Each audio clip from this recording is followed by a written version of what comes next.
problem of free will and moral responsibility. So I'm going to have a structure in this talk. First, I'm going to talk to you about some basic concepts and some basic misunderstandings of the topic. Then I'm going to describe you the problem in a nutshell. Then I'm going to show you actually what we call the problem of free will should be named the problems of free will, in plural. Then we're going to discuss some basic positions like hard determinism, compatibilism or soft determinism, hard indeterminism and libertarianism. And then we're going to talk about free will and moral responsibility. Let us start. Now, free will is traditionally understood as the ability to do otherwise. This is not the only definition, but it is one of the most standard ones. And I will use this definition for the purpose of our discussion today. Now, if we look at it, it is not at all a simple notion. In fact, it is a very complex one because it involves notions like ability, doing, and otherwise. Now, most of us would straightforwardly take that notion and think that it stands for one and only one thing. But if you have watched the Symposium, you will see why I believe that this is unfortunately an illusion. There are many ways of understanding these concepts. Now, let me just give you some distinctions in order to guide you and help you guide yourselves across a very complex discussion. So let us say that the ability to do otherwise has three compound notions: the notion of ability, the notion of doing, and the notion of otherwise. Now, let me just say that the notion of ability is one of these notions that we use a lot, but pause and ask yourself, what is an ability? Or what is a power? I'm sure that you will have some trouble giving a definition. And there was a very famous saying by, I think it was St. Augustine, who said that I know what time is except when I'm being asked to define it. And this shows a lot of the time, and this is one of the beauties of philosophy, that it shows us how what is familiar is actually, in a sense, magic. And you could say that it is a cause of enchantment, which is really useful when we're talking about this society of disenchantment where we find no value. Philosophy is really interesting and good and important in showing us how what we take as the most familiar things around us are actually really mysterious, and we don't understand them as the intellectual orthodoxy of each time tells us we do. Now, let's think of this statement. I have the ability to lift a pen. What does this statement mean? When we're trying to ask this question, we're trying to analyze that statement, which is not very familiar, in terms of a more familiar statement. So the statement, I have the ability to lift a pen, can be, you could say, understood as I have the power to lift a pen. Right, very well, Stelios, you will tell me. But what does it mean to have the power to lift a pen? What about having the skill to lift a pen or having the disposition to lift a pen? We can very frequently lead ourselves into roundabout definitions. So eventually you may say that to have the ability is to have a power is to have a disposition, and to have a disposition is again to have an ability. This isn't an analysis of the concept. This is a roundabout way of saying that basically ability is a very fundamental concept. Not everyone agrees with it. Humeans would not agree with it. But for instance, if you embrace a lot of the Aristotelian framework, which I think is closer to common sense, you will basically think that powers are irreducible, which means unanalyzable, and we can't really get more fundamental. So it's something that we intuitively grasp, and we cannot give another definition. So there is another distinction when it comes to abilities, the one between general and specific abilities. Think of the ability to play the piano. What about a famous pianist that doesn't have a piano? You could say that this person has the ability to play the piano, but they're not in circumstances that are conducive to them exercising that ability. So for instance, you could say that this is a general ability. Another ability is the ability to play tennis. You may be the winner of, let's say, the Wimbledon contest, but if you don't have a tennis ball, you cannot play tennis. So you could say the general abilities are powers we have, even when conditions for exercising them are absent. And we have also specific abilities that are general abilities, or you could say dispositions or powers that we can exercise. They're abilities we possess in circumstances favorable to their exercise. Now, let's go to the notion of doing. We're doing a lot of things, but there's a distinction between passive and active doing if we really think about it. For instance, digestion is something that some people have said is something that we're doing.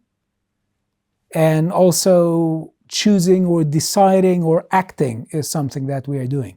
So we could talk about the distinction between active and passive doing. So when we're talking about the ability to do otherwise, the question is otherwise than what? And the answer that a lot of people give, which is, I think, the only plausible answer to show how this is relevant to the whole discussion of the topic throughout the centuries, is that to have the ability to do otherwise is to have the ability to do otherwise than what you did before, you do right now, or you will do in the past. Now, for the purposes of this discussion, I will use a working definition. So free will as the specific ability, which means a power that we can exercise, to actively do otherwise than what one did, does, or will do in the future. Excellent. Now, let us move to discuss some of the common misconceptions about the problem of free will. When people ask me what I was doing my PhD in philosophy on, I was telling them the philosophy of free will. And when they asked me, well, what do you believe about it? And I said that, yes, I do think that we have free will.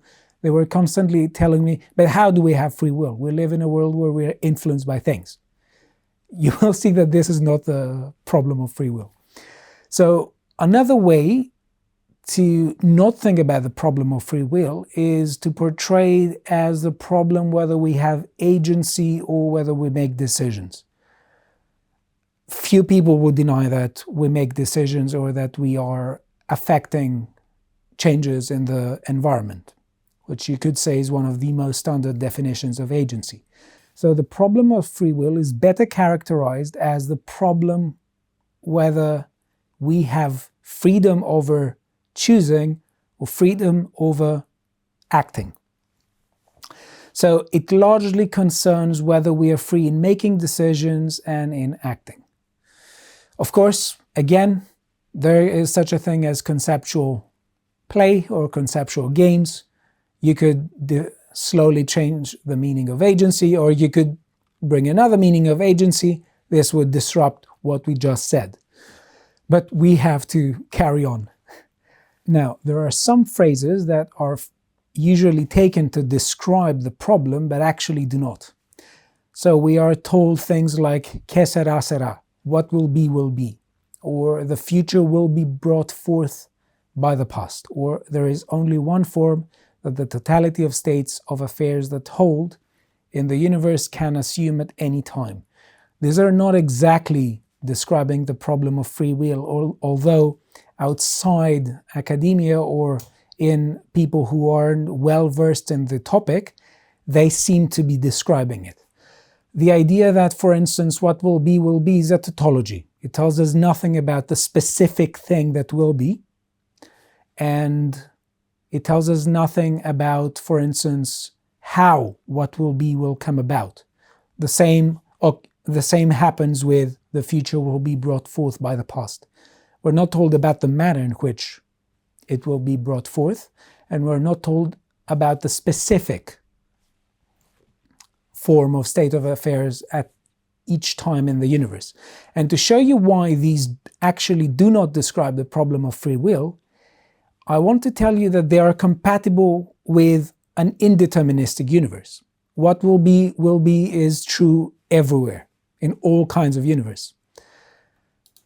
Now, in order to dig deeper, we need to think that there are three basic questions. One is the semantic question. What does it mean to have free will? What does free will mean? The other question is the existential question. Does free will exist? This is the major question. And the other one is the evaluative one. Is free will valuable? If yes, why is it? If not, why is it not valuable? Why should we not want it? So these three questions form, in a sense, the core of the problem of free will. That is why I said before we should talk about the problems of free will. And all of them are, to a very large extent, interconnected. Now, let me just talk to you about the problem of free will in a nutshell. So, commonly speaking, believing that we are free and that we are, in a sense, the agents of our own lives and the makers of our own destiny and responsible for our own actions is part of common sense. You could say that it is a belief that develops quite naturally. Very few people would not have it. So this kind of belief clashes with several other beliefs that we have about the universe. Whether these other beliefs are commonsensical or not is another matter. But there is a very interesting question with respect to how are we to reconcile that clash. For instance, the notion of free will comes in clash with several views of the universe as being rigidly deterministic, or with fatalism, as you will see. Some people think that fatalism is common sense or causal determinism is common sense. I don't think this, but I'm just introducing you the topic and showing you how it generates. So this is the problem of free will in a nutshell. We have a commonsensical belief, or we have a belief that we find it natural, or a belief that is arising naturally, and this belief comes in clash with several key aspects of our modern worldview. And in fact, it is not just our modern worldview, it is also past worldviews that are not necessarily orthodox right now, but you could say that free will is one of the most important elements of our self-conception on the one hand, and on the other hand, it presents us with a problem because it clashes with several worldviews that have been orthodoxies across the centuries. To watch the full video, please become a premium member at lotuseaters.com.